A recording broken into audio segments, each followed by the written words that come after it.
Assalamualaikum warahmatullahi wabarakatuh. Bismillah walhamdulillah wassalatu wassalamu ala rasulillah sayyidina Muhammadin wa ala alihi wa sahbihi wa man walah amma ba'du. Bismillahirrahmanirrahim. Rabbi yassir wa la tu'assir, rabbi tammim bil khairi ajma'in. Ya Fattah ya Alim ya Razzaq ya Karim, iftah alaina futuhal arifin. Allahumma anfa'na bima 'allamtana wa 'allimna ma yanfa'una wa zidna ilman ya rabbal alamin. Allahumma faqihna fid din wa 'allimna at-ta'wil wa hdina ila sawa'is sabil. Allahumma amin. Qala al-musannif rahimahullahu ta'ala wa nafa'ana bih wa bi 'ulumihi fid dharain amin. Faslun tartilul qiraah. Wa yanbaghi ay yuratila qira'atahu. Wa qad ittafaqa al-ulama'u radhiyallahu anhum ala istihbab at-tartil. Qala Allah ta'ala wa rattilil qur'ana tartila. Wa thabata an Ummi Salamah radhiyallahu anha annaha la'atat qira'atan Nabiy sallallahu alaihi wasallam qira'atan mufassaratan harfan. Rawahu Abu Dawud wa Tirmidzi wa Nasa'i. Qala Tirmidzi haditsun hasanun sahih. Wa an Muawiyah bin Qurrah an Abdullah bin Mughaffal radhiyallahu ta'ala anhu qala ra'aitu Rasulullah sallallahu alaihi wasallam yawma fathi Makkah ala naqatihi yaqra'u surat al-Fath wa raja'a fi qira'atihi. Rawahu al-Bukhari wa Muslim. Wa an Mujahidin annahu su'ila an rajulaini qara'a ahaduhuma al-Baqarah wa al-Imran wal akharu al-Baqarah wahdaha wa zamanuhuma wa ruku'uhuma wa sujuduhuma wa julusuhuma sawa. Qal alladhi qara'a al-Baqarata wahdaha afdal. Wa Ibn Abbas radhiyallahu anhuma qala la an aqra'a suratan uratiluha ahabu ilayya min an aqra'a al-Qur'ana kullah. Pasal tartilul qiraah, membaca Al-Qur'an dengan tartil. Nah, tartil ini dengan pelan, dengan tajwid. Baca dengan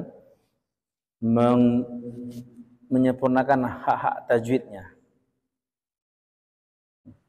Ada tartil, ada tadwir. Tadwir ini agak lebih cepat lagi. Ada juga hadar.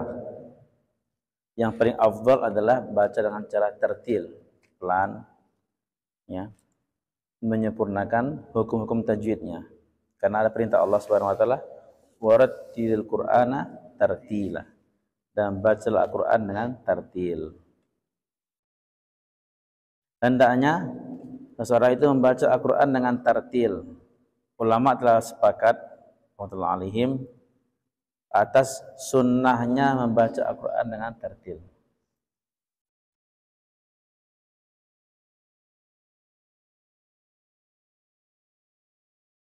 Jadi tartil ini pertama makharijul hurufnya, ya, tempat huruf tadi keluar benar. Kemudian hukum tajwidnya benar. Kemudian hukum waqaf dan ibtida'nya, di mana berhenti, dari mana dia mulai, itu pun benar. Ya. Inti daripada baca Quran tadi itu, ya, makharijul huruf, kemudian hukum tajwid, mana yang panjang, mana yang pendek, mana yang dengung, yang tidak dengung, ya, yang idgham dan sebagainya. Kemudian hukum waqaf dan ibtida, di mana berhenti, kalau berhenti dari mana dia mulai, itu ditunaikan dengan sempurna, maka itu disebut tartil, ya. Kalau orang membaca Quran dengan menyempurnakan hukum-hukum tadi, maka disebut baca Quran dengan tartil. Dari Ummu Salamah radhiyallahu anha, dia menyifati atau memberikan sifat, mengkabarkan tentang bagaimana bacaan Nabi sallallahu alaihi wasallam. Dia mengatakan Nabi itu membaca mufassaratan harfan, jelas setiap hurufnya. Membaca Quran jelas setiap huruf-hurufnya. Ada juga di antara makna tartil, ya, jadi nggak cepat-cepat sehingga saling berempetan huruf-huruf tadi, tapi jelas sehingga setiap huruf tadi nampak beda dengan terputus dengan huruf yang lainnya. Ya, jelas Pak ya, bukan terputus. Ada orang yang baca terlalu lambat sehingga kesannya terputus. Itu enggak boleh dalam bacaan, hukum bacaan, enggak bagus, aib. Alhamdulillahi rabbil alamin. Berhenti. Dia berhenti. Itu aib dalam bacaan, enggak boleh. Alhamdulillahi rabbil alamin. Pasti yang bagus. Jadi jangan diputus-putus. Jadi seperti sakta, seperti berhenti sejenak tanpa ngambil napas, enggak boleh. Ya, baca Quran itu ya, jangan diputus-putus seperti itu. Qul huwallahu ahad, Allahus samad. Tidak bagus. Qul huwallahu ahad, Allahus samad. Qul ya, dan qul ya, itu enggak bagus. Berhenti di qul tadi. Qul ya. Tidak boleh. Tidak boleh. Jadi jangan salah ya. Tartil ini bukan putus-putus, tapi jelas setiap hurufnya. Jelas setiap hurufnya tanpa diputus-putus. Itu masuk dalam bab waqaf dan ibtida ya, di mana dia harus berhenti, dia harus memulai.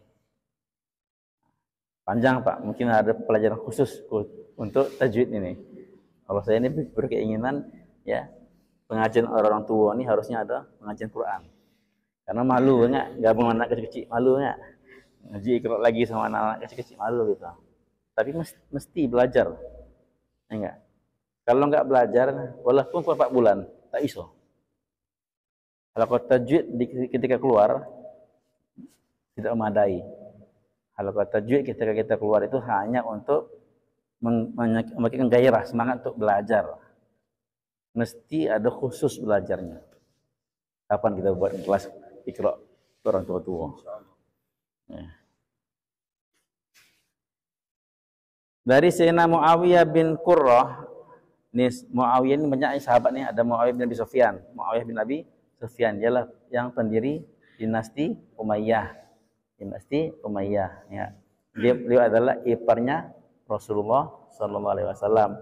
Saudara perempuannya siapa? Ummu Habibah binti Abi Sufyan, adalah istri Rasulullah sallallahu alaihi wasallam ya. Anaknya Abu Sufyan yang perempuan nikah dengan Nabi. Maka Muawiyah ini anak Abu Sufyan laki-laki, jadi ipar Nabi. Sayyidina Muawiyah bin Abi Sufyan. Lagi Muawiyah bin Qurrah. Muawiyah bin Qurrah ini adalah sahabat Nabi yang kita baca kisah dalam hadis Tirmizi bahwa beliau datang ke Rasulullah sallallahu alaihi wasallam bersama rombongannya. Pertama kali beliau melihat Nabi itu, Nabi memakai baju terbuka kancingnya. Ya, dibuka, kancing terbuka. Ya. Maka terkesan dengan pandangan pertama tadi, semenjak itu sampai mati dia enggak pernah tutup kancing ini, buka terus. Maka dia tanya, wahai Muawiyah bin Qurrah, mengapa kau buka? Musim dingin. Ya, musim dingin masih buka juga. Maka dia mengatakan, aku melihat Nabi sallallahu alaihi wasallam, pertama kali pandangan aku kepada beliau, aku melihat beliau membuka kancingnya. Maka aku ikut Nabi sallallahu alaihi wasallam. Cinta ya. Karena cinta dengan Nabi. Ini Muawiyah bin Qurrah itu. Dan Abdullah bin Mughaffal radhiyallahu anhuma, dia berkata, aku melihat Rasulullah sallallahu alaihi wasallam pada hari Fatu Makkah. Ya, Fatu Makkah. Penaklukan kota Makkah. Dia duduk di atas untanya membaca surah Al-Fath, inna fatahna laka fatham mubina. Nah, seterusnya Nabi membaca itu di atas untanya ketika Fatu Makkah.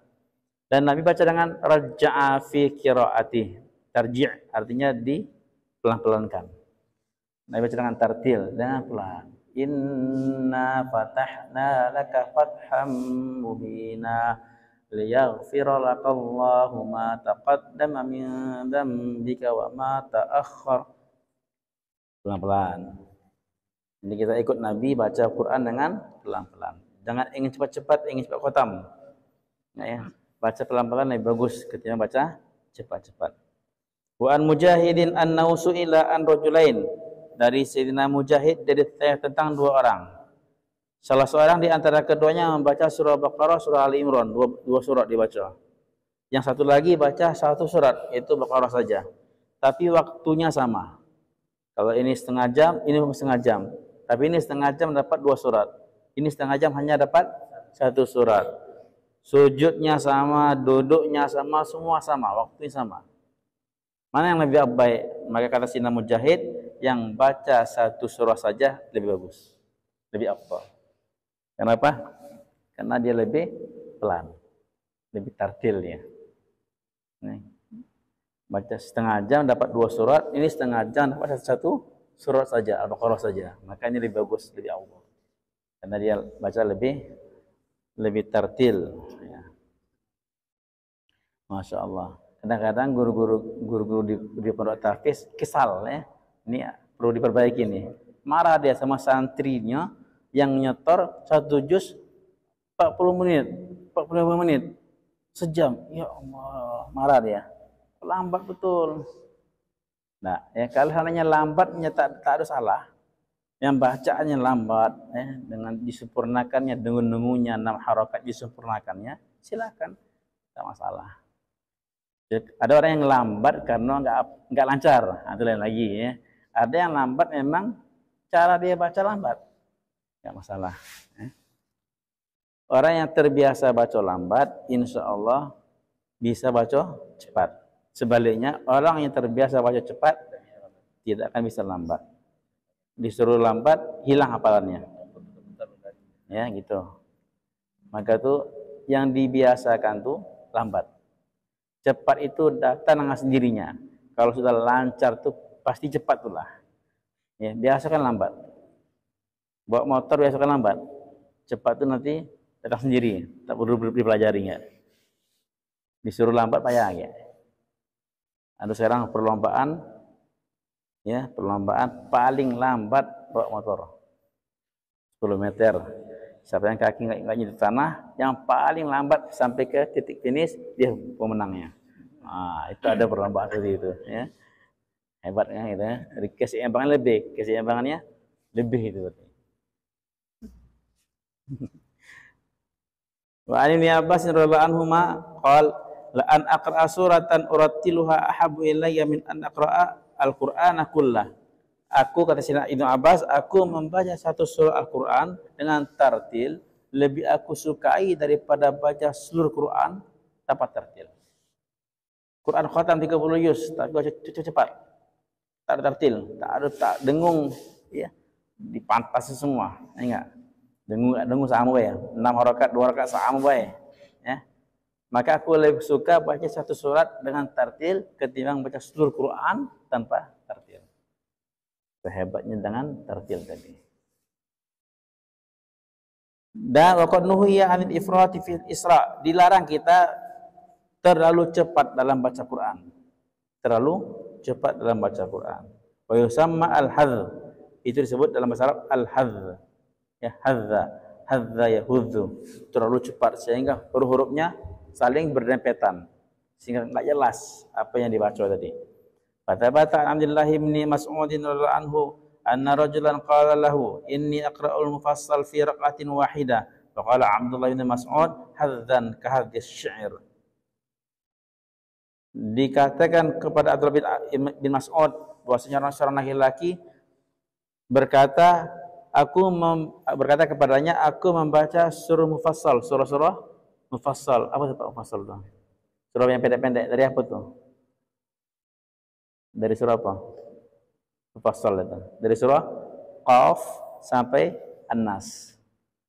Ya, dari surah Qaf sampai An-Nas itu mufassal. Aku membaca surah mufassal dalam satu rakaat.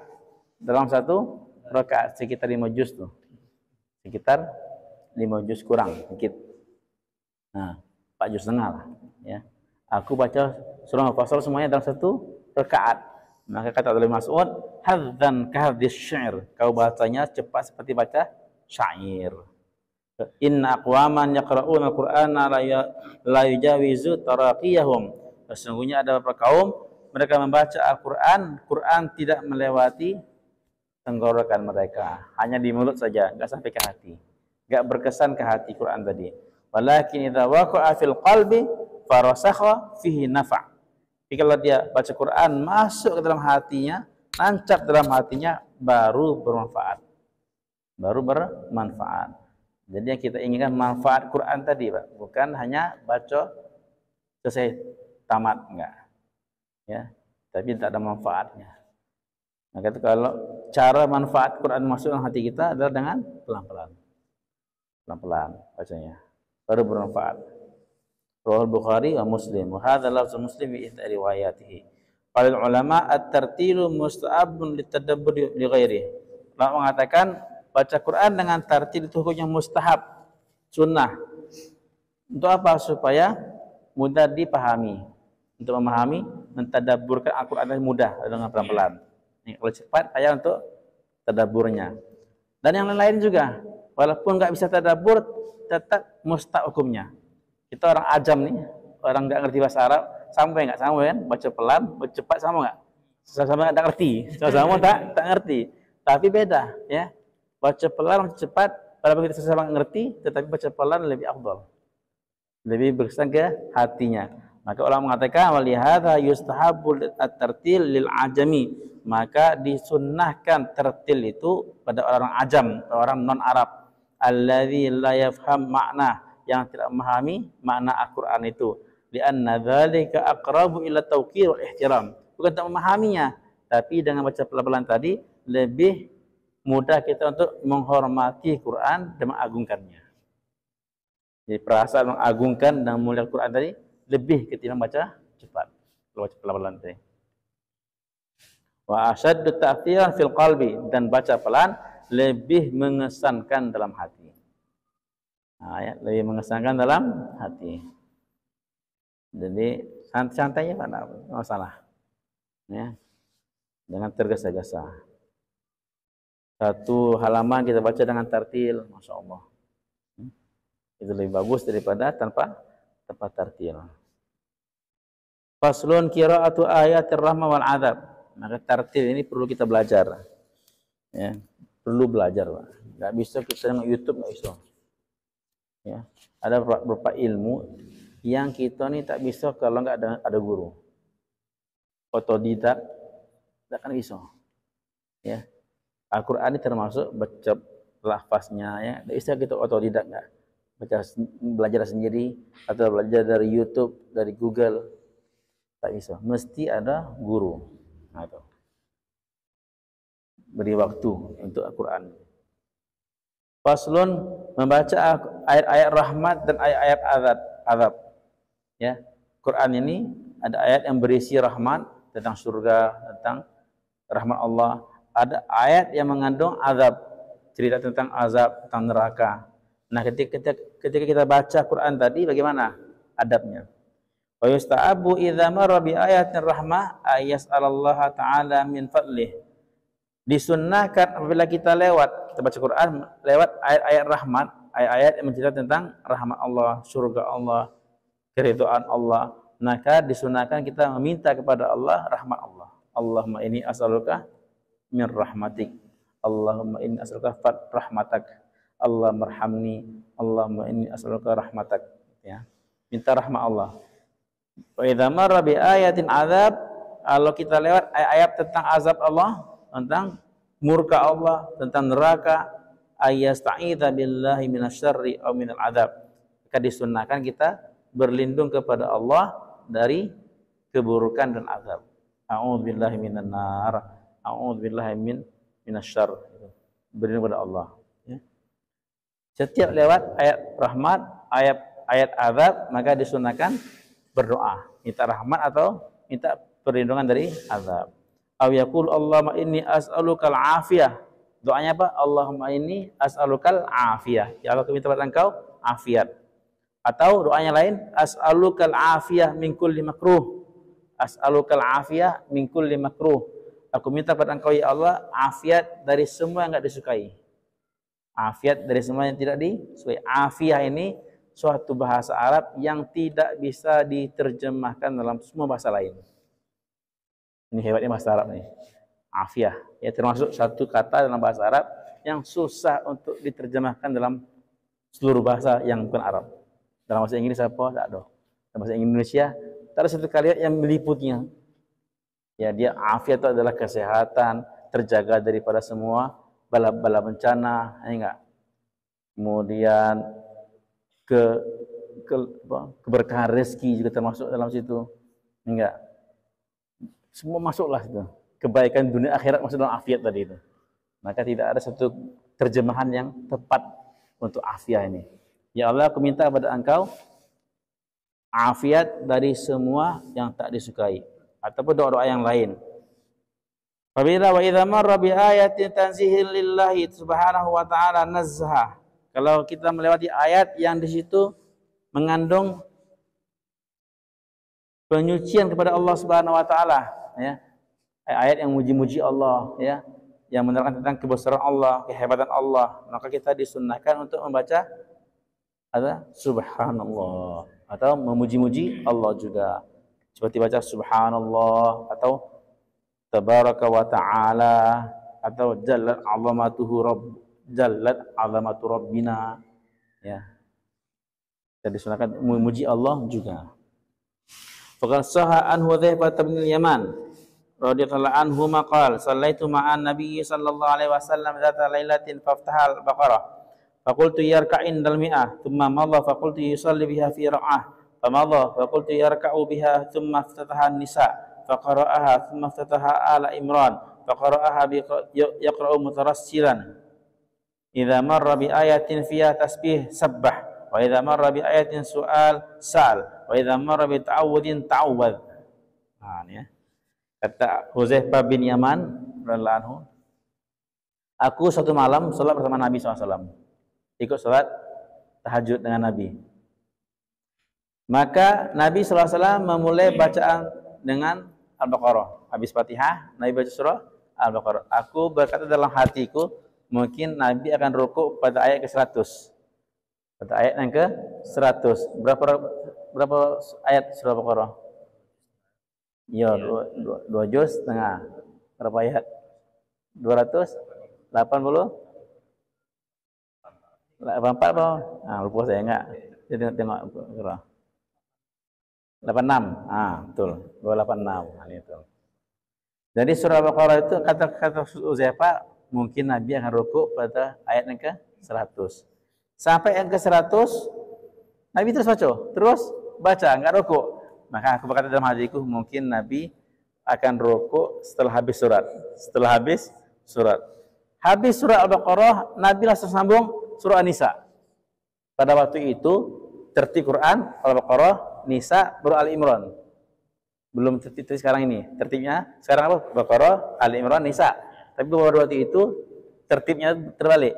Al-Baqarah, setelah itu An-Nisa, setelah itu Ali Imran. Ketika Al-Baqarah sudah habis, maka Nabi tak rukuk. Nabi langsung baca surah Nisa. Maka aku berkata dalam hatiku, kata Hudzaifah, mungkin Nabi rukuk setelah habis surah Nisa. Habis surah Nisa, Nabi sambung dengan Ali Imran. Masya Allah. Ajib. Berapa rojus?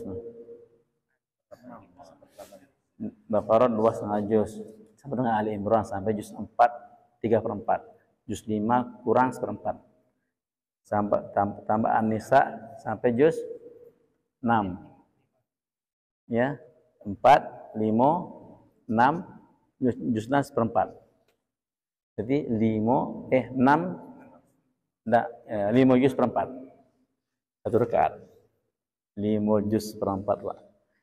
Nabi baru rukuk ketika selesai baca surah Ali Imran, Al-Baqarah, An-Nisa, Ali Imran. Dan yang aneh lagi, setiap baca ayat di situ mengandung tasbih, pemuji pada Allah, maka Nabi berhenti dulu. Sabbah, Nabi muji-muji Allah. Subhanallah, tabarakallah ta'ala. Muji Allah. Ketika Nabi melewati ayat dan di situ ada ayat-ayat tentang doa, minta pada Allah, Nabi berhenti dulu, berdoa dulu. Nabi berdoa. Apabila ada ayat, melewati ayat-ayat yang situ ada mengandung perlindungan kepada Allah, minta perlindungan dari Allah, maka Nabi berhenti dan minta perlindungan kepada Allah Subhanahu wa taala. Ajib, ya. Kalau kita baca tanpa berhenti, itulah lama 5 juz dengan juz 1/4. Ini baca dengan tartil, dan setiap lewat ayat rahmat minta rahmat, ayat azab minta perlindungan daripada azab. Ya Allah, berapa lamanya. Maka betullah, wajarlah karena Nabi sallallahu alaihi wasallam salat malam hatta yatafattar qadamah, hatta yanfatih apa bahasa Arabnya itu? Banyak, ada 3 riwayat itu. Yang pertama pecah-pecah kakinya, ada yang bengkak kakinya. Ya. Bengkak kaki itu Pak gara-gara apa? Terlalu panjang berdiri. Bukan banyak rakaat. Kita Bang Adha nih lah, apa Bang Arifin ya. Sudah pengalaman salat langsung suntuk. Ingat? 2015 kan? Dari Isya sampai sahur. Semua suntuk. Bengkak kakinya. Hah? Bengkak ya? Wah, ini. Ya, terasa Bang. Tapi kalau Bang Har bengkak enggak bengkak. Ya, kami yang 3 tahun merasakan sholat langsung suntuk, tapi kok agak bengkak ya, kok agak bengkak. Kenapa? Karena enggak terlalu panjang berdirinya, enggak, paling cuma 1 juz, cuman 1 rakaat 1 juz, 1 juz setengah, enggak panjang. Nabi 5 juz rakaat, 5 juz rakaat, kok salah bengkak. Nah, kalau masih 1 juz, 1 juz setengah itu belum bengkak lagi. Masya Allah. Maka Nabi ditanya oleh sahabatnya, Rasulullah, "Atakallafu hadza? Mengapa engkau terlalu menyusahkan diri engkau ya Rasulullah terhadap perkara ini? Alaisa qad ghafarallahu ma taqaddama min dhanbika wa ma ta'akhkhar?" Bukan Allah telah mengampunkan dosa engkau yang terlalu dan yang akan datang. Ya Rasulullah, seharusnya kami ini yang masih belum ada jaminan daripada Allah yang harus beribadah seperti ini. Susah payah nih. Engkau kan sudah ada jaminan Allah ampuni. Mengapa seperti ini mujahadahnya beribadah kepada Allah? Maka apa kata Nabi? Afala akunu abdan syakura. Mengapa aku tidak menjadi hamba Allah yang bersyukur? Maka kata ulama, ibadahnya Nabi adalah syukran lillah. Karena syukur kepada Allah. Man abadallaha khaufan fakana ibadatul abid. Siapa yang menyembah kepada Allah, beribadah kepada Allah karena keras takut, ya, apa tahajud, takut dengan azab Allah. Saya beribadah takut kena azab, itu adalah ibadahnya orang hamba sahaya.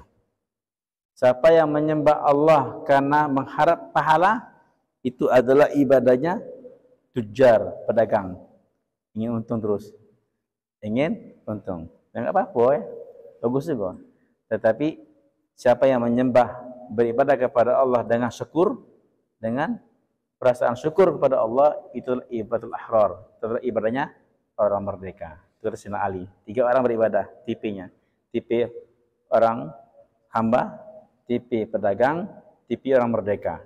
Seorang hamba ibadah karena takut. Seorang pedagang ibadah karena ingin untung. Seorang merdeka ibadah karena syukur kepada Allah Subhanahu wa taala.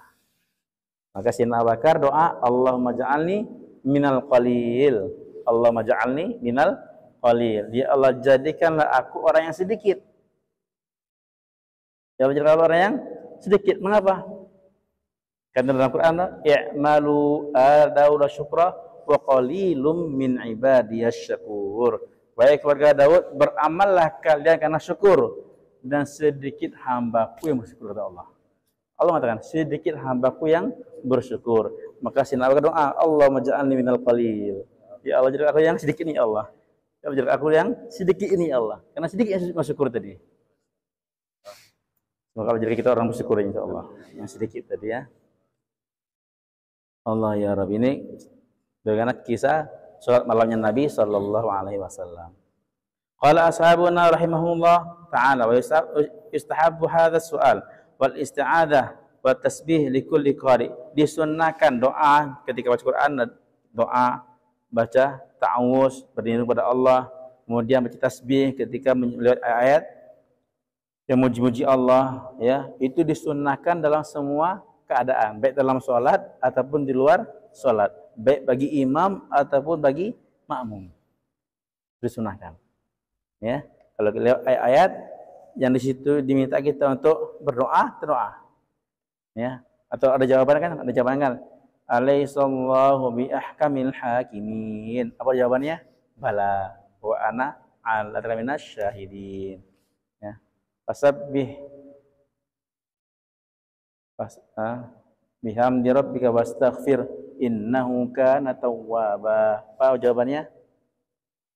Bertasbihlah kamu kepada Tuhan kamu dan beristighfarlah.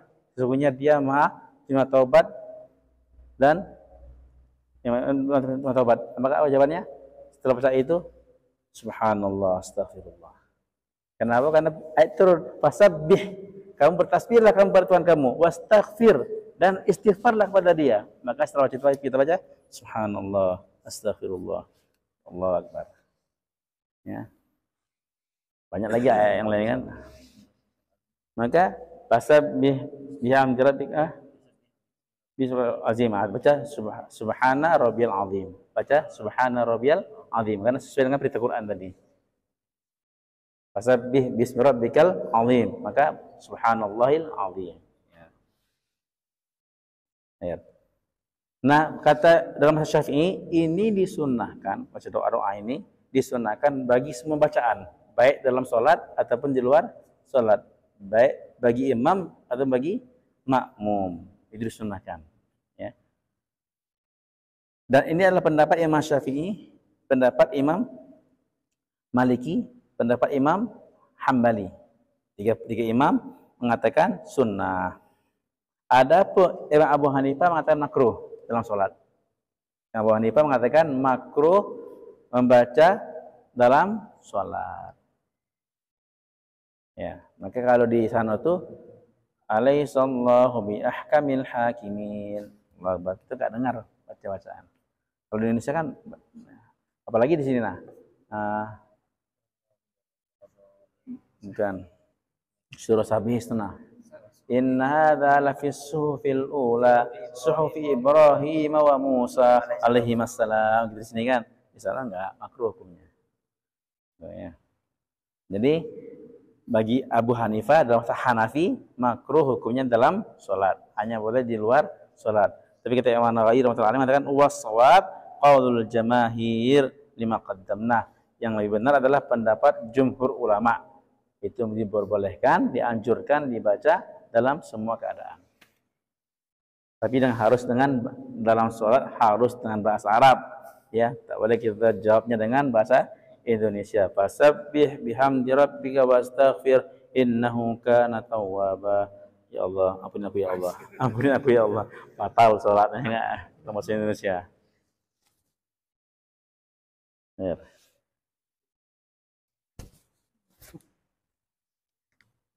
Nah, ini panjang bab ini. Faslun ihtiramul Quran, tentang memuliakan Al-Quran. Agak panjang nih. Ada soal sampai sini? Ya. Rabbi firli. Ya, Rabbi ya. Itu ulama kita mengatakan dianjurkan baca itu ya. Ghairil maghdubi alaihim waladdallin. Sebelum amin itu ada doanya. Rabbi firli ya Allah ampuni aku dan orang tuaku. Amin. Diselipkan doa itu untuk dapat berkah aminnya. Sebagai ulama Syafi'iyah mengatakan bagus, juga boleh. Ya. Iya.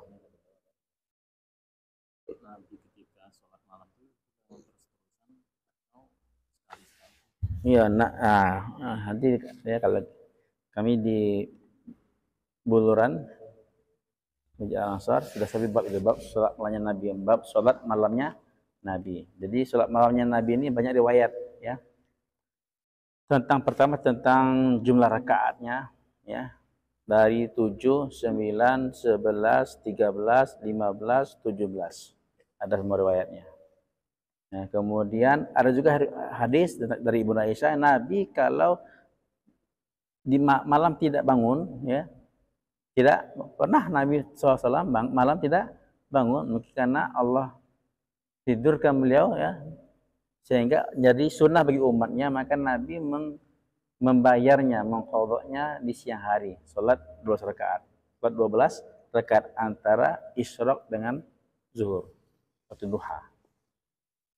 Jadi bahkan Ibnu Aisyah mengatakan, kamu kalau ingin lihat Nabi puasa, maka kamu akan lihat Nabi puasa terus, tak pernah buka.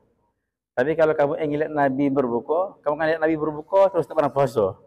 Kalau ingin lihat Nabi sholat malam, kamu akan berpersangka Nabi malah bangun terus tak pernah tidur. Tapi kalau kamu ingin lihat Nabi tidur, kamu akan nyangka Nabi tidur terus gak pernah sholat. Masya Allah, hebat keadaan Nabi dia.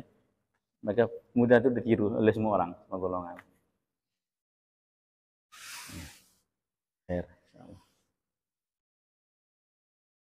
Kata Nabi, walakin sa'atan fa sa'atan. Karena kita berubah, ya, karena kita berubah. Enggak satu kondisi, enggak.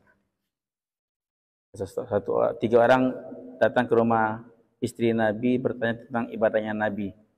Ya, Nabi banyak ibadahnya Nabi. Maka dikasih tahu ibadahnya Nabi. Maka mereka menganggap ibadah mereka kurang. Ka'annahum taqalluha, mereka menganggap ibadah mereka sangat jauh.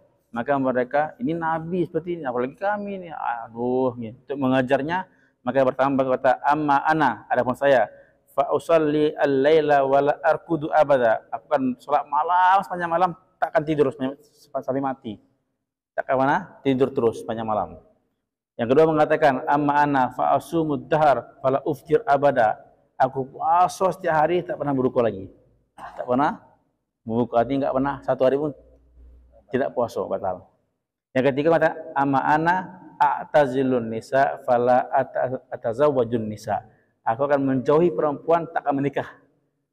Nabi pulang dengar kaku Zari. Mereka ngomong seperti itu. Nabi marah. Aku ni atqakum lillah. Aku adalah paling takwa dan kalian kepada Allah.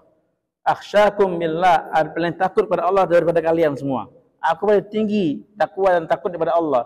Tapi aku usalli wa arkudu, asum wa uftiru, wa azawajun nisa. Aku sholat, aku tidur juga. Puasa juga, buka juga. Dan aku juga bernikah dengan perempuan.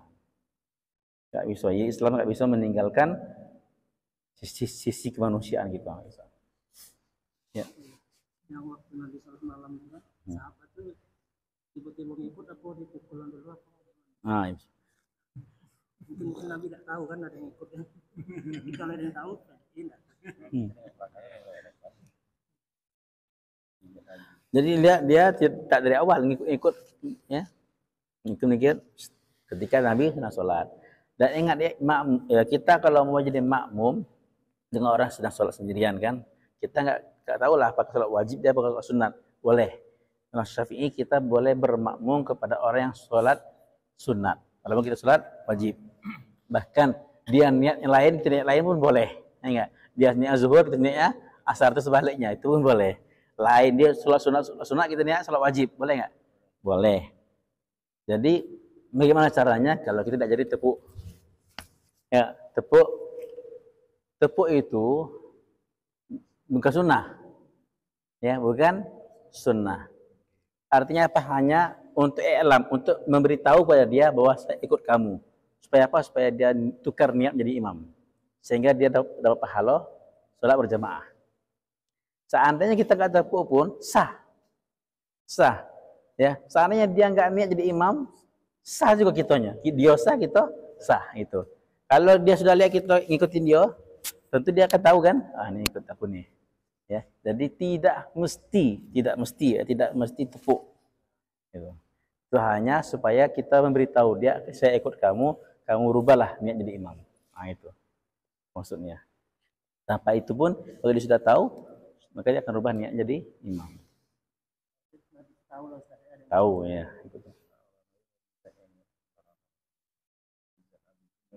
Jadi Nabi SAW pernah sholat malam diikuti oleh Abdullah bin Abbas masih kecil. Abdullah bin Abbas masih kecil.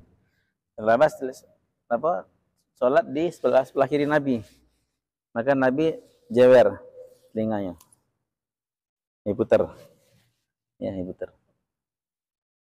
Nabi putar supaya dia berdiri di sebelah kanan Nabi. Itu. Sholat malam Nabi. Sholat malam Nabi. Abdullah bin Abbas. Maka kata ulama di sini ya, hadis ini mengatakan bahwa jewernya seorang guru pada muridnya berkah. Seperti jewernya Nabi pada itu Abbas. Maka jadi ulama besar ya, Abbas. Maka Imam Rabi itu mengatakan, aku nih pernah berdiri Imam Syafi'i gurunya. Imam Rabi ini muridnya. Kita nih tahu mazhab Syafi'i dari siapa? Imam Rabi' lah yang menulis mazhab Imam Syafi'i. Sampai mazhab Syafi'i kepada seluruh dunia nih, ini berkat usaha Imam Rabi'. Diriwayatkan.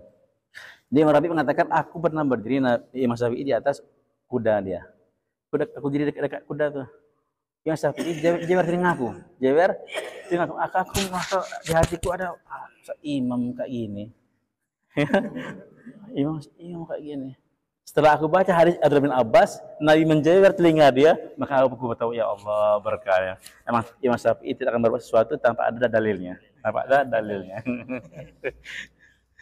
Siap jewer insyaallah.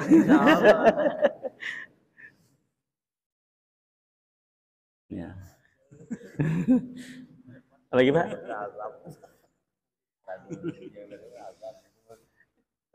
Nah, ya.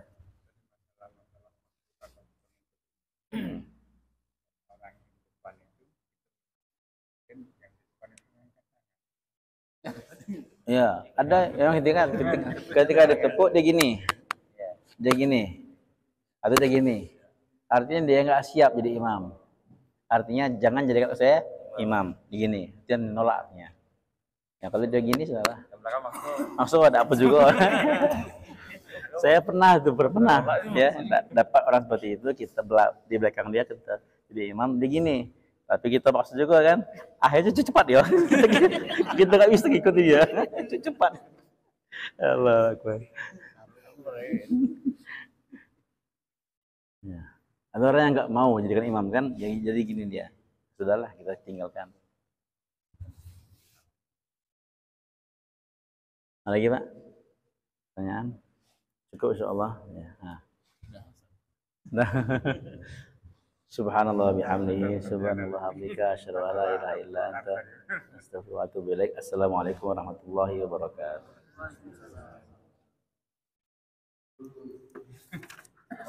Ya Rabbul